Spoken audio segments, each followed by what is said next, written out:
Bienvenue pour une interview de femmes entrepreneurs inspirantes. Comme vous le savez, je rencontre des femmes avec des parcours exceptionnels qui, à un moment donné, ont décidé de prendre leur vie en main et de se choisir. Je suis Maryse Quesson, révélatrice de diamants, coach business, formatrice et conférencière. Et aujourd'hui, j'ai le plaisir d'accueillir Ariane Bachi. Bonjour Ariane. Bonjour Maryse, merci de m'accueillir. Avec grand, grand plaisir. Alors, Ariane, c'est quelqu'un que je suis depuis un moment parce qu'on a été sur un programme de formation à un moment donné ensemble. Donc, on se suit. C'est vrai que ce qu'elle fait m'interpelle beaucoup et me parle. Et aujourd'hui, elle va nous en dire un peu plus. Alors, je vais juste faire. Voilà. Est-ce que tu veux bien, Ariane, te présenter, me dire qui tu es, s'il te plaît? Alors on va essayer de faire bref. Certainement qu'on déverra un peu plus tard, mais voilà, pour faire court, je suis artiste énergéticienne, donc je fais des tableaux, je réalise des tableaux sur commande ou pas, je fais des lectures d'annales akashiques et je fais également des soins Lao-Tzu. Voilà, pour le petit panel court. D'accord. Donc, je suppose que l'art, c'était une passion pour toi, mais je te pose la question comme ça parce que ça me vient. Bah, tout à fait, c'est vraiment quelque chose qui a toujours fait partie de ma vie depuis ma plus tendre enfance, hein. J'ai toujours beaucoup dessiné. Mhm. Après, je m'y suis mise de façon plus professionnelle, en tout cas dans une démarche vraiment artistique en 98, suite au décès de mon père. Ça m'a beaucoup appelée. Et, D'accord. euh, et puis après, par la suite, je me suis vraiment mis en statut d'artiste. Je ne sais même plus en quelle année, mais depuis un bon moment maintenant. Et donc voilà, j'ai toujours pratiqué avec des périodes en double activité. Et maintenant, je fais vraiment plus que ça et avec mes soins énergétiques. Alors, du coup, effectivement, tu abordes un sujet, c'est que tu m'as dit, bah, je faisais les deux activités en même temps. Donc, qu'est-ce que tu faisais avant et qu'est-ce qui s'est passé? Alors là, il y en a eu un bon paquet. Euh, donc j'ai toujours dessiné, j'ai toujours peint, mais j'ai fait des études très classiques entre guillemets, à savoir que j'ai fait des études d'ingénieur en mécanique, donc qui D'accord. n'a rien à voir avec voilà les Avec compétences l'art. artistiques. Voilà. C'est pas franchement un choix de ma part, mais bon, j'avais les capacités, donc ça s'est fait comme ça. Et puis une fois que j'ai eu mon diplôme, bah, je me suis dit que j'avais rempli mon contrat avec mes parents, j'avais mon diplôme en poche et donc maintenant je pouvais faire ce que je voulais, donc la peinture. Et donc je me suis lancée dans la peinture sans avoir aucun carnet d'adresses, aucun bagage, jamais fait d'expo, etc. Et là, ça a été très très difficile parce que j'ai pris la mesure vraiment de ce qu'est ce milieu qui est très particulier. J'étais pas du tout préparée, j'étais vraiment dans ma bulle de naïveté, sortir de la vie étudiante. Voilà, je suis quand même tombée de haut et puis bah, rapidement, j'ai compris qu'à un moment donné, il va falloir manger et que ça allait pas se faire tout seul. Donc, j'ai décidé de prendre un travail, donc, tant qu'à faire, qui ramène un petit peu d'argent, donc ingénieur. C'était un peu Bien ça sûr. le cheminement. Et à ce moment-là, j'ai réussi à décrocher ma première expo. J'ai beaucoup galéré pour faire cette première expo. J'avais démarché beaucoup de galeries. Alors, bon, entre celles qui veulent même pas regarder le book parce que je faisais de la peinture à l'huile et qu'à l'époque, c'était trop classique, ils voulaient même pas jeter un œil. Donc ça, pour la fierté, ça fait mal. Et puis celles qui ne veulent pas exposer parce qu'on n'a jamais fait d'expo, c'est encore plus, ça devient risible au bout d'un moment. Mais j'ai réussi quand même, à partir du moment où j'ai décidé de prendre un boulot, j'ai décroché ma première expo. Alors, j'ai pas remis en cause ma stratégie, mais j'ai fait cette première expo qui s'est vachement bien passée, Mhm. euh, au cours de laquelle j'ai vendu tous mes tableaux, donc c'était vraiment une grande Waouh. satisfaction. Bah Mais oui, j'ai été tellement échaudée par la période d'avant qu'en fait, je me suis dit non, je vais quand même faire ingénieur, d'autant plus que voilà, on m'offrait une place où j'avais fait mon stage chez Airbus à Toulouse et que voilà, c'était mm. le Graal pour beaucoup de gens. Moi, ça me parlait pas du tout, mais bon, voilà quoi, je Ouais, c'est sais la bien. raison en fait là. Ouais, C'est ouais, c'est complètement ça, mais en même temps, il y avait quand même un besoin derrière de bien sûr, gagner ma vie. bien sûr. Donc voilà, j'ai fait ça pendant 12 ans et Mhm. j'ai mouru à petit feu pendant 12 ans. Ouais, C'était vraiment beaucoup trop éloigné de qui je suis ouais. profondément. Donc ça a été une période de plus en plus difficile. Au début, c'était joyeux parce qu'on était, voilà, je travaillais sur un programme nouveau, on était plein de jeunes. C'était Mhm. très sympa. Et puis après, bon, ben, rapidement, je m'éclatais pas du tout, quoi. Je rentre pas Ouais. du tout dans le moule d'Airbus, quoi. Puis ça Donc, devient il a fallu, routinier. ouais, et puis beaucoup de conditionnement quand même. Mm. On me reprochait mon esprit d'équipe. Je trouvais ça quand même assez flagrant. Enfin bon, ouais, je vais pas faire un procès non plus Non, à mais non. Airbus. Mais bon, voilà, il y avait quand même beaucoup de choses avec lesquelles j'étais pas du tout alignée, quoi. Oui, un gros Donc, au bout décalage d'un du coup moment, et voilà, je me suis dit mm. qu'il fallait quand même ne pas y laisser sa santé, que la vie est quand même bien trop importante. Donc, c'est là qu'on s'est retrouvés. D'accord. Ah non, juste après. J'avais quand même déjà franchi le pas, j'ai démissionné et j'avais repris des études. Au début, voilà, j'étais un peu le cul entre deux chaises où j'avais mon côté artistique, mon côté très Ouais. pragmatique ou Mm. scientifique. Je me suis dit, bon, là-dedans, faire que de la peinture, je sais que c'est très dur. Je ne peux pas me permettre ce saut dans le vide là. Par contre, faire maître d'œuvre, ça me semblait sympa, attiré par l'agencement.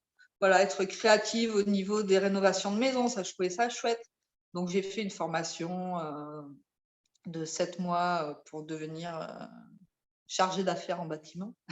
Et donc, Ouais. j'ai démissionné d'Airbus et je me suis lancée en tant que maître d'œuvre indépendante. Donc là, j'ai découvert vraiment le statut d'indépendant que je ne veux absolument plus lâcher maintenant. Et, euh, et là, je me suis éclatée, mais je me suis épuisée en fait dans ce travail parce que les clients sont très exigeants. Oui, J'ai pas, voilà, j'ai pas réussi à vraiment m'affirmer. Je pense que aussi, c'est très honnêtement, j'étais appelée à autre chose et c'était qu'une étape et c'était on est tout à fait d'accord. Oui. normal que ça s'arrête là parce que voilà, mon chemin est ailleurs et voilà, c'était une belle transition. C'est des tremplins, moi j'appelle ça en fait. C'est Pour autre ça. chose. C'est des passages obligés sur C'est ça. un chemin. On ne fait pas un virage forcément à 90, on peut, hein, c'est possible, mais Oui. Mm. on peut avoir des petits jalons pour tourner comme ça Mm. petit à petit, et ça se fait par étapes. Et je pense que pour moi, ça a été pas mal comme ça en fait. Oui, Et voilà, faut accepter le fait que des histoires prennent fin pour que la suivante puisse exister aussi. Donc voilà. J'ai appris c'est beaucoup, ça. c'était Le lâcher super. prise. Mais voilà, du coup, après, Oui. après j'ai toujours eu cet appel de la peinture hyper fort. Donc en maîtrise d'œuvre, je pouvais pas beaucoup peindre, donc vraiment ça me manquait beaucoup. Donc j'ai dit bon, allez, je Puis vais peindre, mais contraignant. j'ai fait d'autres petits boulots à côté. Et puis à chaque fois, il y avait quelque chose qui faisait que il fallait que je lâche, il fallait que je lâche et que j'aille de plus en plus vers la peinture, quoi. Donc au bout Vers d'un moment, ce. on Oui. écoute.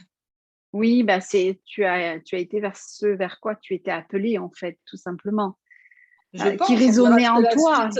on verra ce que la suite me réserve, mais en tout cas, je pense que c'est pas là pour rien dans ma vie et j'espère avoir des Bien sûr. choses intéressantes à dire et que ça fasse écho chez les gens qui voient mes peintures, quoi. Complètement. Alors, qu'est-ce qui t'a donné envie de te lancer dans l'entrepreneuriat? Parce que quelque part, je sens que c'est quelque chose qui était en toi, en fait.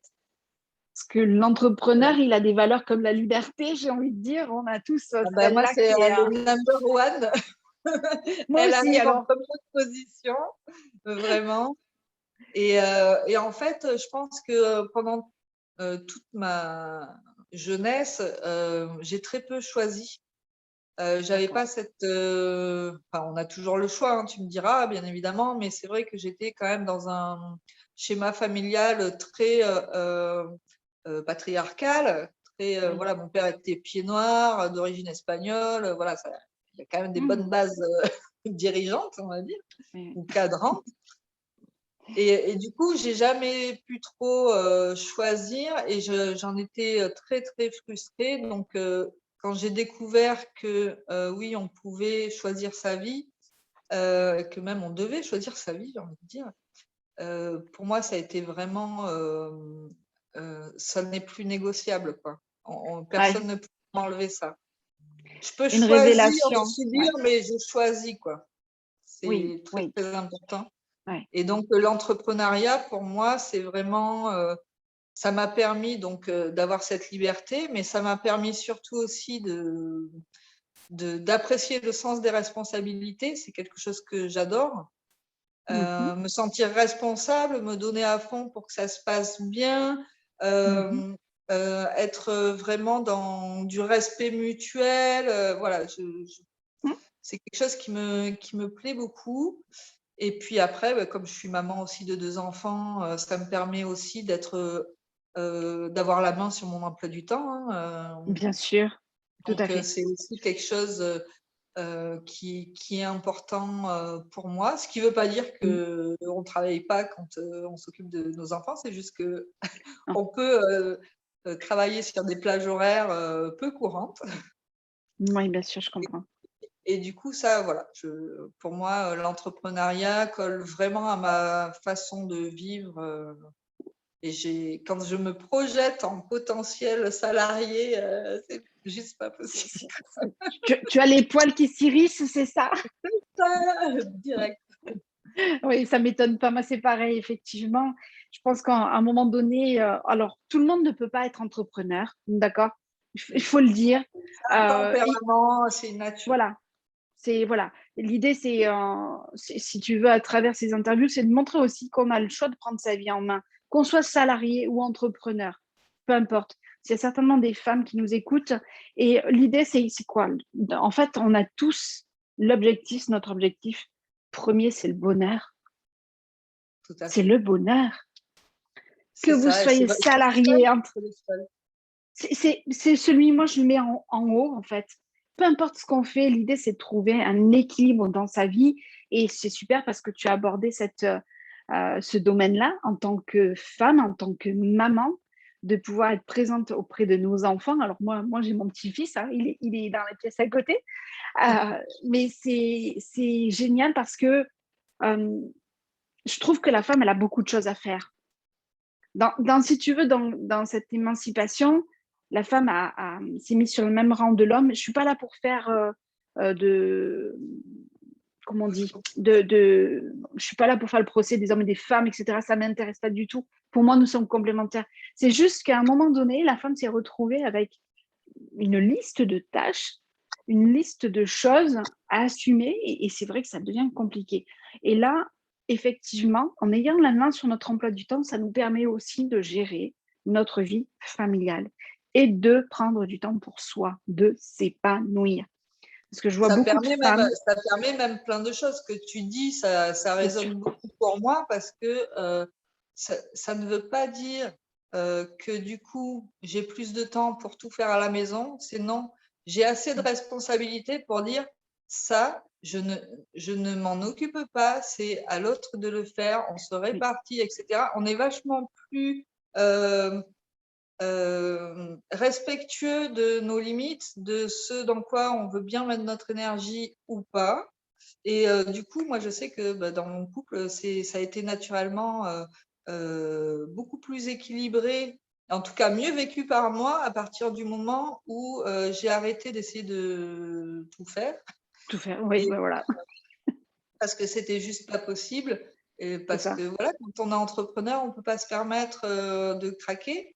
Donc Hmm. il faut que ce soit durable. Et pour que ce soit durable, eh bien, il faut que ce soit sain et équilibré. Et à partir du moment où c'est partagé avec l'autre, ça se passe bien.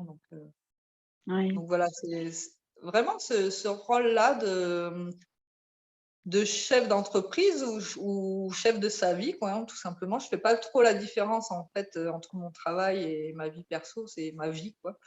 c'est ça. Euh, c'est vraiment intéressant. On est obligé d'être tout le temps à l'écoute de son énergie, de ses limites, de la justesse. On sait qu'il faut fournir des efforts, mais il faut aussi être vigilant sur sa préservation, Ouais. etc. Ouais, j'ai Ça fait l'impression qu'il partie de la vie importante. y a un gros changement par rapport à avant où on avait tendance à classifier les choses et aujourd'hui, ben non, en fait, on prend conscience que ben, ça fait partie de nous, tout ça, et qu'il faut juste trouver ce juste équilibre. C'est ce que tu viens de nous partager. Alors, merci de nous le partager et c'est important. Euh, L'entrepreneuriat, c'est un choix, mais c'est pas aussi, ça peut être facile pour certaines, mais c'est pas toujours le cas parce que par rapport à ce que tu nous as partagé tout à l'heure, quand tu as dit bah, j'ai eu mon diplôme d'ingénieur, j'ai rempli mon contrat auprès de mes parents quelque part. Euh, Est-ce que ça a été facile de dire bah, écoutez, voilà, j'ai mon diplôme, mais moi je vais faire ce que je veux maintenant? Alors, facile, c'est pas franchement le mot qui me serait venu de suite. Je me doute. Euh, mais c'est peut-être pas à ce moment-là que ça a été le plus difficile, parce que voilà, c'était une période un peu chaotique. Mon père était parti depuis pas très longtemps, donc voilà. D'accord. Mais c'est plus quand j'ai démissionné d'Airbus, en fait, où là, ça a Ah là, été beaucoup plus difficile parce que quelque part, j'ai craché dans la soupe. Beaucoup d'incompréhension. Alors, ouais. pas de ma proche famille, enfin, pas de mon mari et mes enfants, bien au contraire, ils ont Ouais, toujours soutenu mes choix. super. Euh, par, par contre, ma famille, voilà, un peu plus large, là, ça a été beaucoup plus difficile. Euh, Ça n'a pas clashé, mais ça aurait pu, clairement. Ouais. Mais pour moi, c'était simple dans le sens où j'avais compris que j'avais pas le choix si je voulais vivre correctement ma vie, dans le sens me respecter moi. Et que si je Mhm. restais là-bas, en fait, je me tue à petit feu. Donc, quand tu Mhm. te dis ça, il n'y a même pas d'alternative possible, en fait. Tu Ouais. peux pas te dire, je vais me laisser mourir. En tout cas, moi, Mais c'est non, pas possible. non, Mais non, mais c'est clair. du coup, bon, je savais que ça allait pas être simple, mais j'étais prête clairement À surmonter à ça. voilà. Ouais. Mhm. Mais c'est tellement profond et tu sais, quand tu m'en parles, ça fait écho en moi parce que bah, quand juste avant de faire mon burn-out, j'étais dans un emploi où je sentais que j'étais en train de mourir, un petit feu, je le sentais. Et en fait, je voulais pas me donner le choix, donc je me suis brûlé les ailes jusqu'au moment où j'ai été malade un jour, mais le truc bête, hein, plus de voix, donc je pouvais pas parler. On dit non, non, mais oh, si tu t'arrêtes pas, on va t'envoyer une lettre. Donc qu'est-ce que je fais? Je m'arrête et là, ben, comme je m'arrête, je tombe. Mais à ce moment-là, après, je prends conscience de tout ça. Et effectivement, je me dis, non, non, mais attends, c'est plus possible. Tout à l'heure, tu as mis le doigt aussi dessus, c'est ce qui est acceptable et ce qui ne l'est plus. À ce moment-là, je savais ce qui était plus acceptable, effectivement. Pour ça, il faut être capable de pas se voiler la face, de ne pas faire ce qu'on attendrait de nous, ou ce qu'on imagine qui serait bon, machin, d'être vraiment honnête envers soi-même. Et à partir de là, en fait, on voit les choses beaucoup plus clairement. Et du coup, les choix Hmm. sont plus faciles à faire parce qu'on se ment pas. Mais c'est Oui, pas facile. non. Je Non, non, sais parce bien que que ça bouleverse. Hein. C'est un tsunami, hein, on est bien d'accord. Hein. Voilà. Oui, et puis on ne sait pas où on va, hein, clairement. Ah non, Juste, bon, ben, voilà, je ne veux plus rester là où j'étais. Le c'est reste, ça. je ne connais pas. Ben, on y va quand même, quoi. C'est ça, c'est une méga sortie de zone de confort, comme on dit, hein, qui est pas confortable parce qu'on est quand même en difficulté, il y a un mal-être intérieur qui est grand, mais du coup, on se dit non, non, mais attends, je peux plus rester dans cette situation-là, je veux absolument avancer et on verra bien, quoi. Et on y va, quoi. Go, go. Et après, mais que de belles surprises. Parce que quand même, il faut dire qu'on ne s'arrête pas que dans la difficulté, quand même. On ne vit pas Non, la difficulté pour rien. C'est toujours pour oui, de très beaux cadeaux par la suite. Et c'est pour ça qu'en fait, quand on découvre ce monde de l'entrepreneuriat, en tout cas d'avoir les rênes de sa vie, bah, on ne peut pas revenir en arrière. Parce que oui, certes, c'est pas facile. On doit faire des choix pas confortables. On a souvent peur, etc. Mais pour quel beau cadeau par la suite, quoi. Moi, j'en retire vraiment beaucoup plus de joie que de peur, quoi. bien Et sûr, maintenant, oui. même, je deviens addict à la peur, presque, parce que je me dis, qu'est-ce que je vais découvrir derrière? Quel Donc, est le j'adore cadeau? le challenge.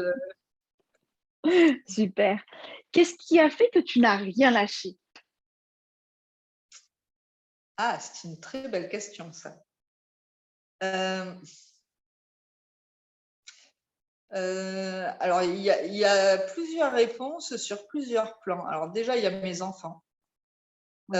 Parce que pour moi, ça a été le moteur principal de prendre ma vie en main. C'est quel exemple je veux être pour mes enfants. Mhm. Je veux qu'elles puissent voir qu'on peut choisir sa vie, on peut décider, on peut faire un pas de côté, avoir une vie hors norme, et que ce n'est pas un problème, qu'on peut en retirer plein de joie. Donc ça, pour moi, c'est quelque chose de très important dans la Ouais. transmission. Après, ce qui me fait jamais lâcher, parce que le doute est toujours là, hein, c'est pas, la question n'est pas qu'est-ce qui m'a jamais rien fait lâcher, c'est qu'est-ce qui ne me fait jamais lâcher. la, la situation continue toujours. C'est vraiment la grande euh, foi, on va poser les mots directs, hein, Mhm. euh, la confiance dans la justesse de tout ce que je peux vivre. Tout ce que Oui. je vis, rien n'est là par hasard. Ouais. Euh, il y a toujours quelque chose à comprendre dans ce que je vis. Et je sais que plus je serai dans la justesse de qui je suis, plus je serai dans, j'allais dire, la voie la plus facile, ce n'est pas vraiment les bons mots, mais la voie la plus rapide pour vivre tout ce que j'ai à vivre sur mon chemin, que je ne connais pas Mhm. encore. La Mais plus voilà, fluide peut-être, hein. Je ne sais pas si c'est ça te ça. parle plus. Oui, Oui, oui, oui. tout à fait, tout à fait. Mhm. Donc, Oui, la foi. donc ça, c'est vraiment la confiance dans la justesse de ce que je vis, et puis la foi vraiment dans la beauté de la vie, quoi. Ouais, ouais, super. Et puis après, voilà, c'est tout ce que je peux vivre Ouais. est le bienvenu. Voilà. Je vais te poser une dernière question. Est-ce que tu aurais 3 conseils à nous partager par rapport à ton expérience aujourd'hui que tu pourrais partager avec toutes ces femmes entrepreneurs ou pas d'ailleurs qui nous regardent, qui nous De écoutent? Euh, le premier, alors, 3 conseils, qu'est-ce que je vais choisir? Le premier, c'est de faire le tri, d'être capable de savoir, idéalement à chaque instant, si le choix que je fais, je le fais pour moi, dans ma justesse, ou si je le fais pour répondre à des attentes d'autrui. Oui. Ça, c'est vraiment quelque chose qui fait gagner beaucoup de temps et surtout qui nous révèle, qui nous donne beaucoup de surprises sur soi-même et qui va vraiment nous aider beaucoup à avoir confiance en soi finalement, ou en tout cas à gagner dans l'estime de soi Oui, parce que ça nous à faire respecte. grandir sa valeur. Oui. Voilà. Pour moi, ça, c'est vraiment important. En deuxième conseil, qu'est-ce que je pourrais dire? Là, ce qui m'appelle, c'est vraiment d'adorer le côté bisounours, quoi. C'est dans le sens où n'ayons pas peur d'être gentils. On y gagne beaucoup. Oui. N'ayons pas peur d'agir dans l'amour. Je ne sais pas comment dire, mais on a toujours l'impression qu'il faut lutter, qu'il faut se battre, qu'il faut machin. Ça. Et moi, je ne suis vraiment pas convaincue de ça. Et si on fait les choses avec générosité, avec le sourire, dans l'amour, et sans forcément attendre quelque chose en retour, ça c'est aussi une grosse partie, vraiment, là, on fait des belles rencontres, on a des opportunités sympas qui se présentent et puis surtout, on est heureux le soir quand on se couche, quoi, parce qu'on aura partagé des bons moments dans notre journée. Donc ça, c'est quelque chose qui est important pour moi. Et puis en troisième, ne pas trop se prendre la tête, quoi. Je pense qu'on fait du mieux qu'on peut et c'est déjà pas mal. Et du coup, c'est vrai que en ce moment, on entend souvent il faut faire ci, il faut faire ça, plein d'injonctions pour avoir une vie heureuse au millimètre, machin, que je trouve rapidement culpabilisant, même si je sais que l'intention est toujours bonne au départ. Mais on a tendance à culpabiliser si on ne fait pas notre Miracle Morning, si on ne mange pas bio, si on ne fait pas notre marche, machin. C'est bon. On descend déjà d'un ton. On savoure ce qu'on fait. On se fait notre petite tape sur l'épaule. On se dit que quand même, on a fait des choses bien. Et puis demain, peut-être qu'on fera un petit peu mieux. Et si c'est pas un petit peu mieux, eh bien, c'est pas grave. Voilà. Donc, un pas après l'autre, effectivement, c'est important. Et c'est vrai ce que tu dis, c'est qu'aujourd'hui, effectivement, on va dire que les différentes pistes pour prendre soin de soi, pour son bien-être, on les connaît tous. Je veux dire, elles sont énumérées par différents coachs, j'en fais partie aussi. Mais moi, ce que je dis à un moment donné, c'est que se poser la question, de quoi on a besoin? Sinon, il faut que je fasse ça, ça, ça, ça. Mais de quoi ton corps a besoin aujourd'hui? On ne peut pas toujours être dans le faire, mais juste être là. Et c'est vrai que ça m'arrive de dire à mes clientes, ne fais rien. Je me sens pas, je suis fatiguée, je peux pas. Ben non, mais ne fais rien. Profite de ce temps-là, repose-toi. Et être bienveillant avec soi, c'est vraiment très, très important. C'est ça, avoir de l'indulgence, de la bienveillance. Oui, oui. C'est important. Oui, tout à fait. Merci beaucoup pour ces 3 conseils et puis pour tout ce que tu nous as partagé, parce qu'il y avait vraiment de très, très belles choses avec un parcours qui est le tien, j'allais dire exceptionnel. Ce n'est pas une question de classifier les parcours, on n'est pas là pour ça, mais c'est juste de vous présenter une personne qui, à un moment donné, sur son chemin, s'est dit non, mais finalement, je ne fais pas ce qui m'intéresse, ça ne résonne pas en moi, je change les choses. Et vous voyez que, alors pour certaines personnes, ça peut se passer avec facilité, pour d'autres, ben, c'est un peu moins fluide, on est confronté à certaines choses, mais on avance et c'est surtout ça que je voulais partager. Et la foi et l'étincelle que c'est possible, et tu en as parlé dans ton conseil, ça c'est génial, avoir cette foi-là, croire que c'est possible. Et tu le disais aussi, le monde des bisounours, ben oui, rêvons. On nous a tellement coupé les ailes. On m'a dit arrête de rêver. En plus, je suis une gentille, donc Marie, toi, tu es trop gentille. Et arrête de rêver. Donc, non, ben moi, je rêve grand aujourd'hui et je pense qu'il en est de même pour toi, Ariane. Et c'est génial. Alors, je vous invite vraiment à aller découvrir sous la vidéo, la description, dans le chat pas dans le chat, pardon, dans le descriptif de YouTube, il y aura les coordonnées d'Ariane. Elle fait vraiment de très, très belles choses. C'est une personne que j'apprécie beaucoup, que j'ai eu plaisir à interviewer aujourd'hui. Merci. Merci beaucoup pour ton invitation qui me touche profondément, Maryse. Avec plaisir. Tu sais, c'est toujours fait avec le cœur. C'est ce que je dis. Je n'interviewe pas pour interviewer, ça ne m'intéresse pas. Je ne veux pas faire un quota ou non. Moi, je veux faire les choses avec le cœur avant tout. Et pour moi, ça, c'est super important. Merci beaucoup. Je vous retrouve très vite pour une prochaine interview de femmes entrepreneurs inspirantes. Merci Ariane. C'était Maryse Caisson, réveilleuse de diamants, révélatrice de diamants. Je me suis trompée, réveilleuse de potentiel, de bonheur. Mais voilà, j'ai tout mélangé. C'est pas grave. J'ai le plaisir de vous accueillir, de vous recevoir et je vous dis à très très bientôt. Merci. Salut.